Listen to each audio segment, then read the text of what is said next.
So, if you thought the fastest way to solve a crime was to call Scooby-Doo and the gang, you clearly haven't met Ice Barbie and her Department of Homeland Security in 2026. Because apparently, we have now entered the minority report phase of law enforcement, where the verdict is delivered before the investigation even starts, and the penalty for a traffic violation or like a panic attack is immediate execution by an ICE agent. And if you dare to ask questions like, I don't know, why did you shoot that unarmed mom? You aren't just a skeptic. You're basically an enemy of the state. So I want you to see this interview with DHS Secretary Kristi Noem. She appeared on CNN with Jake Tapper to discuss the senseless killing of Renee Good, a 37-year-old woman in Minneapolis who was shot in the head by an ICE agent. Tapper is trying to understand how Noem could possibly declare the woman a domestic terrorist, and the shooting justified just 2 hours after it happened, before forensic evidence was collected, before witnesses were interviewed, and before the body was even cold. Watch her attempt to rewrite the definition of words in real time. Let's watch this interview, and I will surely give you my take at the end.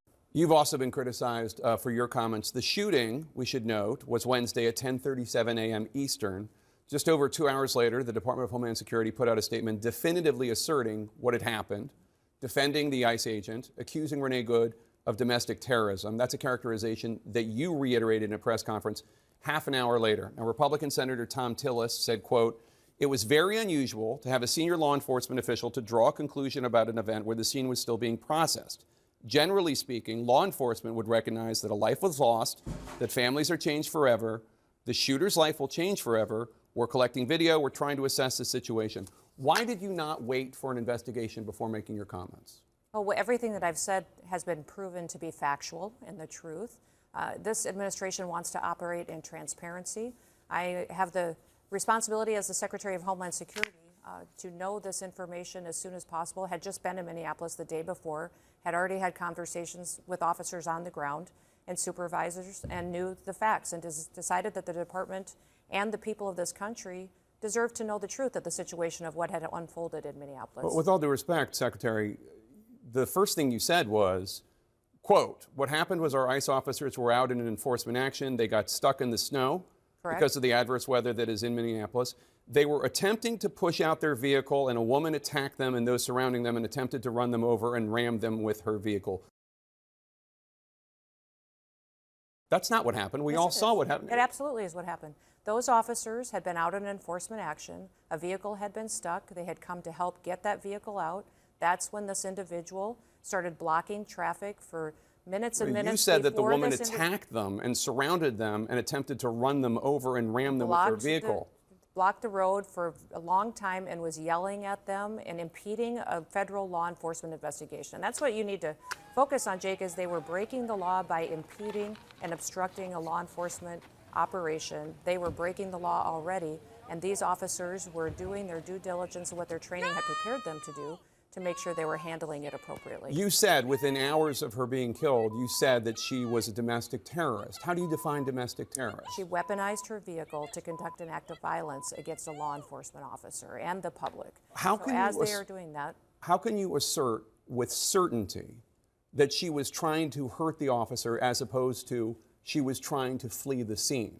If you look at what the definition of domestic terrorism is, it completely fits the situation on the ground. This individual, as you saw in the video that we released just 48 hours after this incident, showed that this officer was hit by her vehicle, she weaponized it, and he defended his life and those colleagues around him and the public. The question is, I don't doubt, my position is, I wasn't there, I didn't see it. Some people say that it clearly showed that she was trying to hit him, and did. Some people say, no, she was clearly trying to move her car and flee and get away. I don't know. What I'm saying is, how do you know? How can you assert for a fact within hours, before any investigation, this is what happened? The facts of the situation are that the vehicle was weaponized and it attacked the law enforcement officer. He defended himself and he defended those individuals around him. That is the definition. When there is something that is weaponized to use against the public and law enforcement, that is an act of domestic terrorism. It happened in our shores. It happened here in our country. You don't get to change the facts just because you don't like them. We will continue to look at this individual and what her motivations were.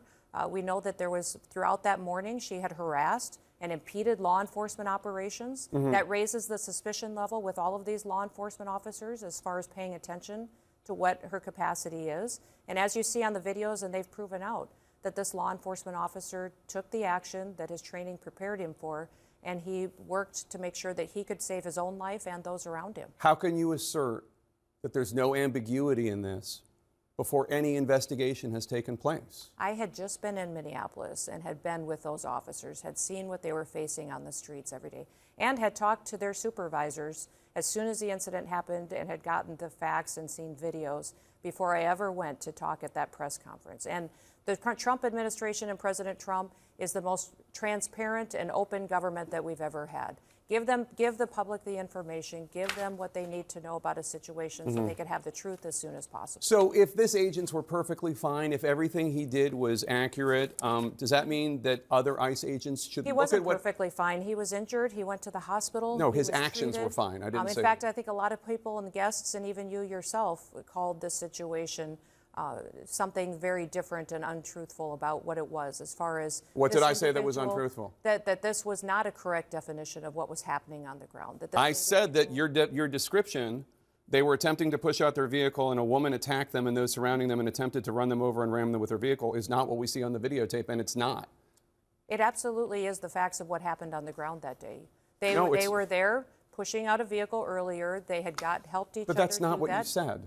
That's not what you said. Yes, they were pushing out a vehicle. Absolutely what I said. There's not one thing. We all have seen the video. I don't need to relitigate it. We've all seen the video. She is blocking the street. They approach her. You haven't seen the video of the entire morning and the previous encounters with this individual. Oh, we have aired it.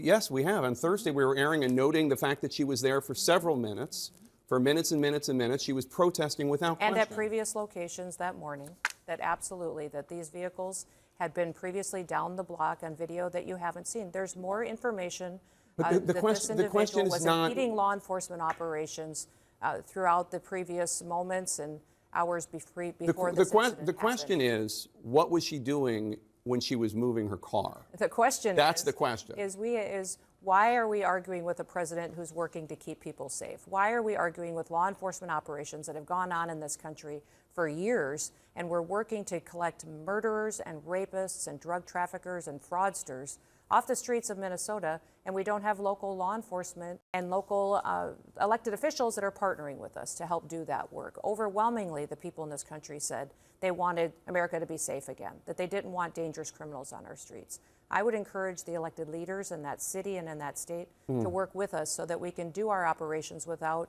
the kind of opposition and people that are conducting and perpetuating the kind of violent rhetoric that we're seeing today. All right, I know you are feeling like you're being gaslit by this lady, and if you are right. But it's actually much worse than just standard political spin. Because what you just watched wasn't someone waiting for the facts, it was a secretary creating them to cover up a state-sanctioned killing. Here is what you need to know that Noem didn't mention. According to reporting from The Guardian on January 10th, video evidence from bystanders shows that Renee Good didn't ram the officers. She, you see, backed her car up and then drove forward, turning away from the agents when Officer Jonathan Ross opened fire. Why does that matter? Because according to the Department of Justice's own use of force policy, Section 1-16.000, firearms may not be discharged solely to disable moving vehicles, and deadly force shall not be used solely to prevent the escape of a fleeing subject. If she was fleeing, which the video suggests that shot wasn't heroism,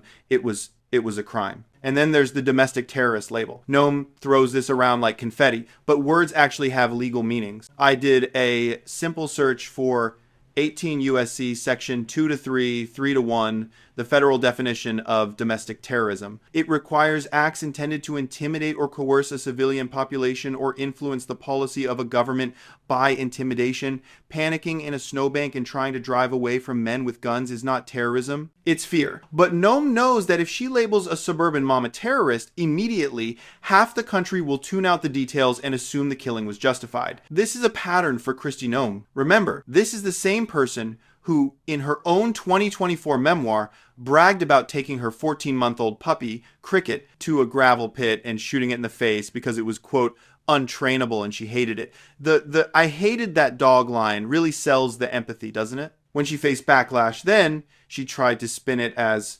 farm life reality. Now, she is applying that same gravel pit logic to American citizens. If you are unmanageable, if you are impeding them, you are a problem to be disposed of. You cannot investigate a homicide in 120 minutes. I mean, the standard timeline for an officer-involved shooting investigation is 60 to 90 days. Doing it in 2 hours isn't transparency, it's a cover-up. So what does this actually mean? On a personal level, it means the bar for the state ending your life has been lowered to inconvenience. If you panic during a traffic stop, if you don't comply fast enough in a high-stress situation, you aren't just a suspect, you are now an enemy combatant in your own neighborhood. It's like getting the death penalty for a parking ticket, except there's no trial and the executioner is the guy who pulled you over. On an institutional level, this is sort of the endgame of the law and order rhetoric we've heard for years. We warned that law and order didn't mean safety for you, it meant immunity for them. By diluting the term terrorist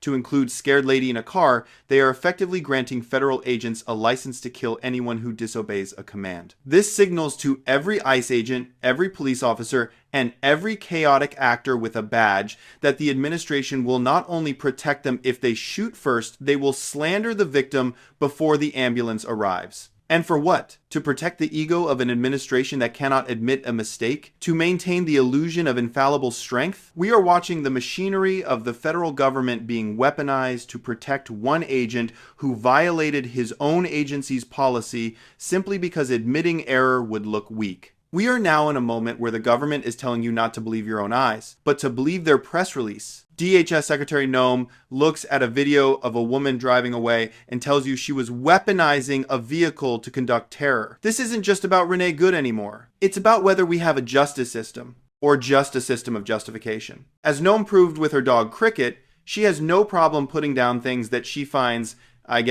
difficult to control. The terrifying part is that now she views the American public the same way. Before you go, if you enjoyed this video, hit the like button and subscribe to the channel for more content like this. I really appreciate it. Thanks so much for watching.